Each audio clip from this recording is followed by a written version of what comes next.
कर्मफल विधान एवं व्यक्तित्व विकास में आज देखेंगे दान के विषय में क्या कहा गया है। भारतीय संस्कृति में दशांश अनिवार्य कहा गया है। भगवद गीता कहती है, यज्ञ किए बिना जो ग्रहण करता है वो पाप की कमाई खाता है। उपनिषद कहते हैं, तेन त्वक्तेन भुंजिताः, अर्थात त्याग के साथ ही भोग करना चाहिए, अर्थात अपनी कमाई का एक अंश परमार्थ के लिए अवश्य दें। जब व्यक्ति किसी मुसीबत में, कष्ट में होता है तो चारों ओर सहायता की गुहार लगाता है। कई बार समस्या इतनी विकट होती है कि रिश्ते, नातेदार, मित्र, बंधु, चिकित्सक सब रखे रह जाते हैं और व्यक्ति तड़पता रहता है। ऐसे समय में यदि व्यक्ति आस्तिक है तो देव सत्ताएं व्यक्ति की मदद करती हैं, परंतु परोक्ष सत्ताएं भी कर्मफल सिद्धांत को नहीं काटती। जब द्रौपदी ने लाचार होकर भगवान को पुकारा तो भगवान ने उसके पुण्यों व पापों का लेखा जोखा किया। पता चला कि द्रौपदी ने एक लाचार साधु की मदद की थी। एक संत नदी से बाहर नहीं निकल पा रहा था क्योंकि उनके अधोवस्त्र बह गए थे। द्रौपदी ने अपनी साड़ी का आधा टुकड़ा उनको देकर उनकी लाज बचाई। वह पुण्य भगवान ने द्रौपदी के कष्ट निवारण में उपयोग किया। यह घटना मनुष्य को सीख देती है कि मानव को धन के बैंक बैलेंस के साथ साथ पुण्य कर्मों का संचय भी अवश्य करना चाहिए। पता नहीं किस समय क्या काम आ जाए। देने की आदत। हम अपने संपूर्ण जीवन काल में दूसरों से निरंतर उपकार पाते रहते हैं। चारों जगतों, भौतिक, वनस्पति, पशु और मनुष्य से दिन रात हम कुछ न कुछ ले रहे हैं। प्रश्न यह है कि क्या हम इन सेवाओं के बदले में प्रत्युपकार करते हैं? वस्तुतः प्रत्युपकार के बदले इन चारों जगतों के विभिन्न अस्तित्वों की महाहानि करके हम कृतघ्न प्रमाणित हो रहे हैं। धर्म मार्ग से पथिकों के भले के लिए इस पक्ष में एक भजन की निम्न पंक्तियाँ ज्योति से परिपूर्ण हैं। परहित भाव हृदय उपजाओ, धर्म मार्ग की दिग तक जाओ। निसंदेह चारों जगतों का हित साधन करने से ही आत्मा का बल बढ़ता है और आत्मा का बल बढ़ने से हम धर्म मार्ग की ओर अग्रसर होते हैं।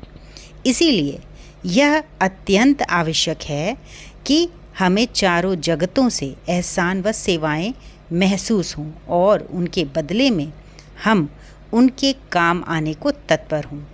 दूसरों से सेवाएं व उपकार पाते पाते हमें प्रायः लेने की ऐसी लत पड़ गई है कि देने की बात सुनकर मानो जान टूटती है। कहते हैं कि एक बार एक व्यापारी जो धन का बड़ा लोभी था, गलती से किसी तालाब में गिर गया। उसे तैरना तो आता न था, सो लगा डूबने। निकट खड़े कुछ हमदर्द लोगों में से कुछ एक ने हमदर्दी का हाथ बढ़ाया और जोर से आवाज़ देकर कहा, लाला जी हाथ दो। वह व्यापारी पानी में छटपटा तो रहा था परंतु हाथ नहीं दे रहा था। इस बीच एक और जन भीड़ को देखकर रुके। संयोगवश वह उनके परिचित थे। वह सारा दृश्य देखकर तत्काल भांप गए और लाला जी को देने की आदत नहीं थी।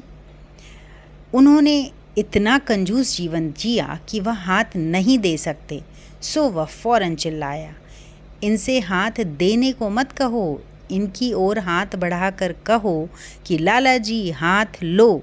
बस जैसे ही बचाने वाले लोगों ने कहा कि लाला जी हाथ लो, ये सुनते ही लाला जी ने झट हाथ ऊपर किया और बचाने वालों का हाथ पकड़ लिया। तब जाकर उनकी जान बची।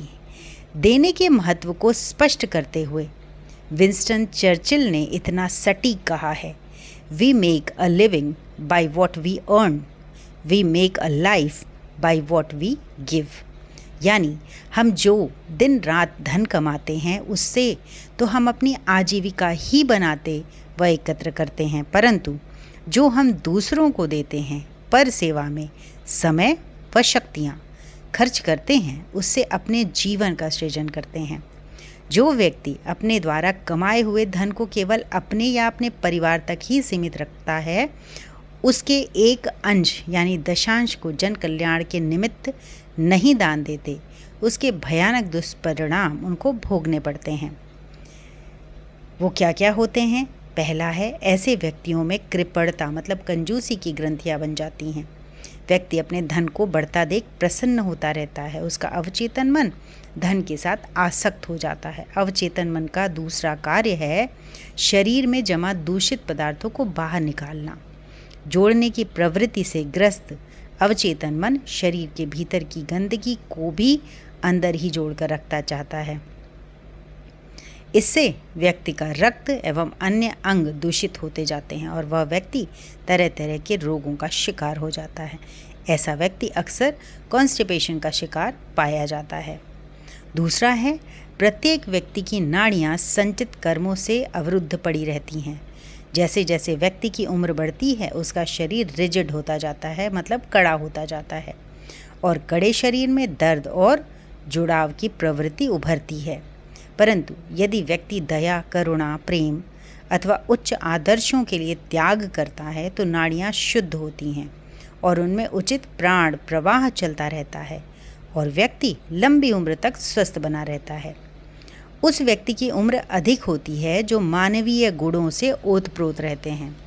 व्यक्ति में धन के प्रति बढ़ती आसक्ति उसके भीतर तरह तरह के विकार जैसे भय, अहंकार ये सब पैदा कर देते हैं। अतः धन को अपना न मानकर भगवान का समझकर उसके एक अंश को अच्छे कार्य में अवश्य लगाएं।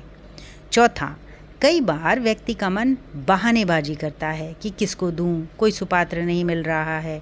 ऐसे में भी दशांश को अलग रखना अनिवार्य है।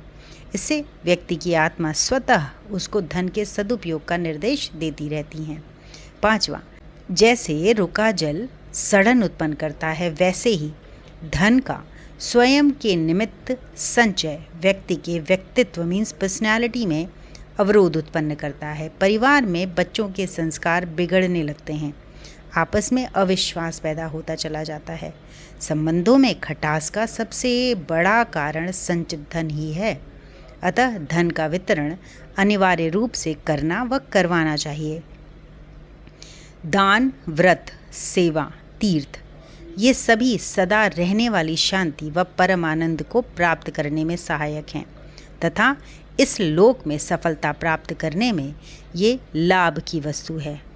आधार इनका भी कामना, इच्छा, संकल्प व विश्वास है। धर्म कर्म के सब साधन ही इन पर आधारित हैं।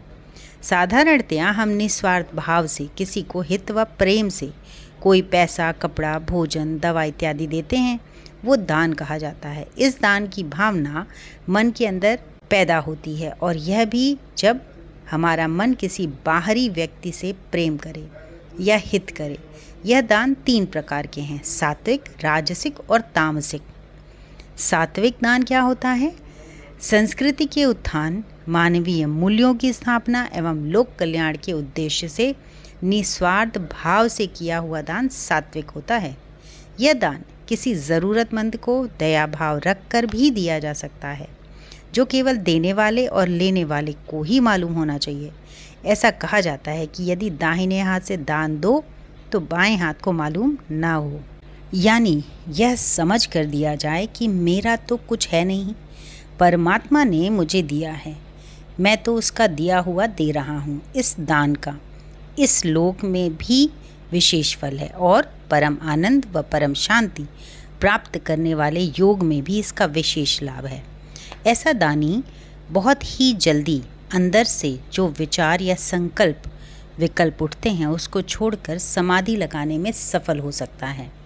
जिस ज़रूरतमंद को यह दान दिया है उसके आशीर्वाद और शुभ भावना से यह आत्मिक अनुभूति का अधिकारी बनने योग्य हो जाता है। अकबर बादशाह के मामा का लड़का रहीम कृष्ण का भक्त था, जो अकबर बादशाह का खजांची था। जब किसी ज़रूरतमंद को दान देना होता तब रहीम बहुत खुशी से दान देते थे। एक दिन किसी ज़रूरतमंद को काफ़ी दान दिया, तब नीचे देखने लगे। तब वह दान लेने वाला ऐसे बोला, सीखे कहाँ नवाब जू ऐसी देनी देन, जो जो कर ऊँचे करो त्यों तो नीचे नैन। रहीम ने उत्तर दिया, देनहार कोई और है, भेजत सो दिन रैन, लोभ भरम हम पे धरे ताते नीचे नैन। तो यह दान सात्विक है।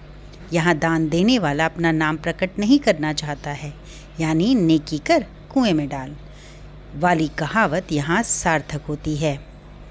दूसरा है राजसिक। राजसिक दान, इसमें देने वाला परोपकार की भावना के साथ साथ अपने नाम का भी प्रचार व सम्मान करना चाहता है। जैसे वह धर्मशाला, पाठशाला, गौशाला इत्यादि स्थान बनवाकर उस पर अपने नाम का पत्थर लगवा देता है, जिससे उसकी खूब वाह वाह हुई। अतः यह दान मान, बड़ाई या यश के विचार से दिया जाता है। इसका फल तो यहीं पर पूरा हो जाता है, परलोक का कोई लाभ उसे नहीं होता है। तीसरा है तामसिक। जो लोग दुनिया में अशांति, आतंकवाद फैलाने अथवा बलपूर्वक धर्मांतरण के लिए दान देते हैं, वह तामसिक हैं। इसके अतिरिक्त दुखी होकर अथवा अनिच्छा से दिया हुआ दान भी इसी श्रेणी में आता है। जैसे चंदा मांगने वालों को यह दान बिना मन के दिया जाता है, क्योंकि समाज में जानकार लोगों का यह दान न चाहते हुए भी मजबूरन देना पड़ता है, जिससे मन दुखी होता है। समाज में ऐसे दान लेने वाले बहुत आते हैं और लोग दुखी होकर कुछ देते हैं। इससे लाभ कुछ भी नहीं होता, उल्टा समाज की हानि ही होती है। रविंद्रनाथ टैगोर ने एक गीत गाया, कविता गाई, मैं गया दरवाजे दरवाजे भीख मांगने के लिए, अनाज की भर ली मैंने झोली, एक भिखारी मेरे सामने आया, उसने कहा तेरी झोली में से कुछ हमको भी दे। रविंद्रनाथ टैगोर ने उस महत्वपूर्ण कविता में लिखा है, मैंने बड़ी हिम्मत की और एक दाना झोली में से निकाला और उसकी हथेली पर रख दिया, और भिखारी मुस्कुराता हुआ चला गया एक दाना लेकर। मैं आया अपने घर, रविंद्रनाथ टैगोर ने गाया, मैंने अपनी झोली को उल्टा किया और उस अनाज की झोली में से एक बड़ा वाला सोने का दाना रखा हुआ मैंने देखा। फूट फूट करके रोया, मैंने कहा क्यों ना मैंने अपनी झोली के सारे दाने उस भिखारी को सौंप दिए, ताकि झोली सारे सोने के दानों से भर जाती। यज्ञ और महायज्ञ के विषय में यहाँ एक उदाहरण दिया जा रहा है। किसी पंडित ने शास्त्रोक्त की विधि के अनुसार बहुत से यज्ञ किए। वह अत्यधिक धन खर्च किया। अन्न, वस्त्र, धन व ज्ञान द्वारा विधिवत वे सब यज्ञ संपन्न किए। कुछ समय के बाद उस पंडित जी के पास धन का अभाव हो गया और जीवन का निर्वाह करना कठिन हो गया। एक दिन पंडितानी ने कहा कि पंडित जी, आपने बहुत से यज्ञ किए हैं, अतः हमारे धर्मात्मा राजा के पास जाकर एक यज्ञ का फल बेच आओ, जिससे काफ़ी धन मिल जाएगा। दूसरे दिन पंडित जी सुबह सुबह एक यज्ञ का फल बेचने के लिए घर से निकल पड़े। रास्ते में भूख लगने पर किसी तालाब के किनारे हाथ मुंह धोकर भोजन करने बैठ गए। तभी एक नव प्रसूता बियाई हुई भूखी कुतिया सामने आकर पूँछ हिलाने लगी। पंडित जी ने एक रोटी उसकी तरफ फेंक दी। कुतिया उसे जल्दी से खाकर फिर सामने खड़ी होकर पूँछ हिलाने लगी। इस तरह कुतिया पूँछ हिलाती गई और उस पंडित जी ने एक एक करके सारी रोटियां उस कुतिया को डाल दी और यह सोचा कि यह कुतिया भूखी है, मैं आज व्रत कर लेता हूँ। वहाँ से पंडित जी उठकर चल दिए और राज दरबार में राजा के पास पहुँच गए। उसने राजा को कहा कि मैंने बहुत से यज्ञ किए हैं, उनमें से एक यज्ञ का फल आपको बेचता हूँ, क्योंकि मुझे धन की आवश्यकता है। अतः आप मेरे एक यज्ञ का फल लेकर मुझे धन प्रदान करने की कृपा करें। राजा ने इस विषय में अपने गुरु से पूछा तो उन्होंने कहा कि राजन, आप इस पंडित जी से इसने जो कल महायज्ञ किया है उसका फल ले लो और उसके बदले में इसे मुँह मांगा धन दे दो। राजा ने यही बात पंडित जी से कही। तब पंडित जी ने कहा कि कल तो मैंने कोई यज्ञ नहीं किया और आप कहते हैं कि मैंने कल महायज्ञ किया था। तब राजा ने गुरु से कहा कि पहले आपने जो यज्ञ किए वह केवल यज्ञ थे और उनमें दिखावा था। आपने अन्न, धन, वस्त्र, ज्ञान का दान खूब किया है, परंतु वे सब मान सम्मान व दिखावे के लिए किए गए थे। इनको आप यज्ञ कह सकते हो, क्योंकि वे शास्त्र विधि के अनुसार किए थे। परंतु कल आपने स्वयं भूखे रहकर कुतिया को जो सारी रोटी डाल दी थी, इसमें कोई दिखावा नहीं था। यहाँ केवल परमात्मा साक्षी था, अतः वह महायज्ञ था। जितना धन चाहिए ले लो और राजा को उस महायज्ञ का फल दान कर दो। पंडित जी को होश आया और उसे यज्ञ तथा महायज्ञ की समझ आ गई। उसने राजा को महायज्ञ का फल देने से इनकार कर दिया और वह अपने घर वापस चला गया। तो इस उदाहरण से आप समझ गए होंगे कि यज्ञ किसको कहते हैं और महायज्ञ किसको कहते हैं।